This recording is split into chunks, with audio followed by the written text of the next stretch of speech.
gracias Luis por esa invitación. ¿Se oye? Ahora sí. Okay. Bueno, mire compañero, estuvimos pensando qué carrizo se puede aportar a este evento, ¿no? ¿Qué se puede aportar a este evento? ¿No?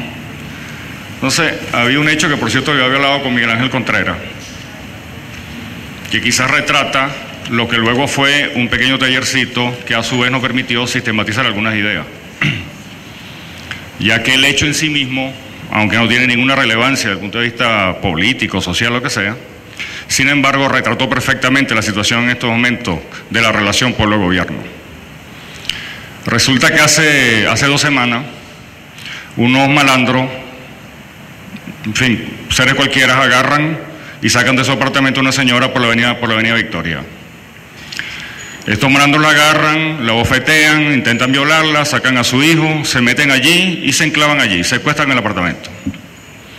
Inmediatamente después se aparece la red de inquilinos, rodean el edificio y exigen, por supuesto, que todos estos malandros sean sacados de allí y puestos presos. ¿Qué pasa? Aparece primero la Policía Metropolitana, no hace nada. Aparece la Policía de Caracas, en efecto rodeó el edificio, pero pasó 4 días, para ser corto en el cuento, pasó 4 días custodiando a los tipos. Se llama al alcalde, Jorge Rodríguez. Bueno, ¿qué pasa aquí? Hay una interpretación absurda de lo que está pasando, que es una pelea entre inquilinos, no sé qué cosa. Esta señora, en efecto, tiene algunos problemas de desalojo, en fin, hace parte de todo el rollo de inquilinato que existe sobre todo en la parroquia San Pedro. Una parroquia solo la cual la mitad de la parroquia es propietaria de un italiano que tiene nada más en Caracas tiene 150, 180 edificios. El hombrecito este. Bueno, lo cierto es que después de 4 días aparece desde Andrés Antillano para abajo, hay alrededor de 20 compañeros que terminan apaleados por la policía. Custodiando a estos malandros que no han hecho ningún desalojo. Eso no fue ningún desalojo, eso simplemente fueron un secuestro y un intento de violación. Después de los 4 días y 20 personas apaleadas, aparece Jorge Rodríguez. Pero la semana antes hacen un último acto de represión a las 3 de la mañana. Sacan efectivamente a todo el mundo y se desaparecen los malandros.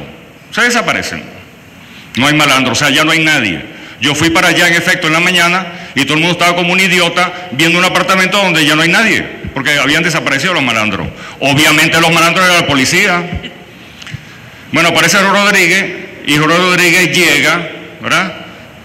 La majestad llega, la majestad del poder llega y le reentrega su edificio a la señora que le han sacado del edificio. Todo esto está muy bien, todo esto puede explicarse perfectamente y de ahí se explica toda nuestra historia, la historia de 14.000 años a lo mejor, señora, compañera, profesora. Pero hay algo que no se explica en 14.000 años, que es que después de todo lo que pasó, la gente de la red de inquilinos y mucha gente que está allí empezó a decir, así es que se gobierna. Otro compañero dice, por encima Dios, por debajo Chávez y después le viene Jorge Rodríguez. Así es que se gobierna. Victoria popular. En otras palabras, ¿verdad? La interpretación inmediata, ¿verdad? Era una interpretación en donde todos los signos que estamos viendo en estos momentos es un signo regresivo del movimiento popular, en donde el movimiento popular se pone a las manos de un poder y acepta incluso que lo apaleen, ¿verdad? Y que después del palo y todo el palo que le den, con una sobadita, yo te beso. Y yo te agradezco la palamentación que me has dado. Eso está pasando dentro del movimiento popular. Bueno, hay signos psicóticos histéricos dentro del movimiento popular. Eso Lacan lo llamaba, creo que era Lacan, la teoría típica del histérico. Es decir, yo deseo lo que tú deseas. ¿Bien? O sea, mi deseo está enclavado en el deseo del otro. Y ahí comienza el fenómeno de la histeria. El deseo colectivo, por ejemplo, yo sé que este es un vagabundo, yo sé que este es un diputado vagabundo, yo sé que este gobernador es un vagabundo y un traidor, pero sin embargo ese vagabundo y ese traidor, ¿verdad? Por deseo de un otro psicoanalítico que viene y aparece en la pantalla, me dice yo tengo que votar por él. Y por lo tanto yo descubro y alieno totalmente mi propio deseo en términos de deseo colectivo, en términos de pueblo. Y eso es un fenómeno que se viene reproduciendo en toda la sociedad. Eso nos da entonces el signo, el punto primario, para unas pequeñas reflexiones que ahorita simplemente voy a leer los prolegómenos, para ver cómo interpretamos nuestra realidad, porque es un problema de posicionamiento e interpretación, porque ya no es un problema simplemente de saber para dónde vamos en los caminos, es un problema de dónde nos situamos en la realidad que estamos viviendo, ante cuadros como este cuadro muy sencillo que se está viviendo en el movimiento popular. Decíamos, necesitamos un nuevo cuadro interpretativo que nos permita leer la historia en curso desde una visión menos mítica y hasta donde podamos más materialista de la misma.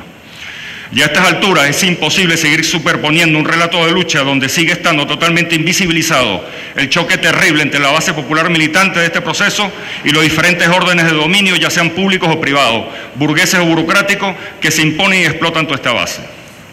Seguir interpretando esta historia como un enfrentamiento o una dialéctica de contrarios entre la oligarquía aliada al imperialismo y un uno llamado pueblo y gobierno, Estado revolucionario y clases subalternas es una total mistificación de la historia. Mistificaciones que además, muy redundantes en la propia historia del socialismo, denunciadas además desde sus inicios por los padres mismos del materialismo histórico. ¿Quiere decir esto? Que aquí no ha pasado nada, que la revolución es todavía un sueño lejano, cuya claridad solo está en las luces escondidas de algunas mentes privilegiadas. Esto no sería más que una necesidad maximalista y dogmática, buena para los buenos sacerdotes de la revolución. Por tanto, 10 años después, es posible que no exista una respuesta interpretativa perfecta, pero hoy quizás una manera de construir una imagen útil que nos permita enfrentar el acertijo y desde allí construir una otra política más acertada de estas tareas de liberación que siempre estarán a la izquierda, en la base y fuera de toda representación. Ni el 27 de febrero, ni el proceso constituyente del 99, ni el 13 de abril, ni el salto socialista del 95, etcétera, han desmontado el estado de dominio esencial, lo sabemos. Pero decir y justificar todo entonces con lo que estamos en una fase de transición, después de los derroteros en que terminaron todos o casi todos los socialismos del siglo XX, se parece más a una petición de auxilio fraseológico, a una verdadera caracterización del proceso en curso. Lo que sí podemos decir es que a pesar de su sobrevivencia en el tiempo, desde hace 20 años, ha entrado en una fase crítica cuya salida está aún por verse, pero que además la agudización de esta misma crisis en los últimos 10 años ha arrojado como resultado la fractura del mismo y la aparición de 3 nudos de poder, pero más que nudos de poder, 3 repúblicas, para ampliar la metáfora, que luchan por la hegemonía y hasta cierto punto por el fin del viejo orden de dominio y el arranque de otro bajo su mando, pero desde verdades, postulados y políticas de clase radicalmente distintas, frutos de la Revolución Pacífica. Si leemos la realidad no como un enfrentamiento entre 2, sino entre 3, a lo mejor no solo clarificamos algunas cosas que generan mucha confusión y hasta una patología histérica en muchas bases sociales, sino que además nos permitiría ordenar sueños y luchas que en estos momentos viven atrapados en las variantes de la administración de la condición del movimiento popular propiamente administrado. Estamos viviendo entonces, no solamente un problema de lucha de clase, no solamente una reacción oligárquica, no solamente existe evidentemente una vieja clase liberal ligada al capital internacional, ligada a la renta petrolera, ligada al 70% de los créditos nacionales que se dan, como decía Víctor Alves, efectivamente a su clase social, directamente de la renta petrolera, que no sale ni siquiera de la renta fiscal, sino que directamente sale de la renta petrolera y cae en las manos de la burguesía.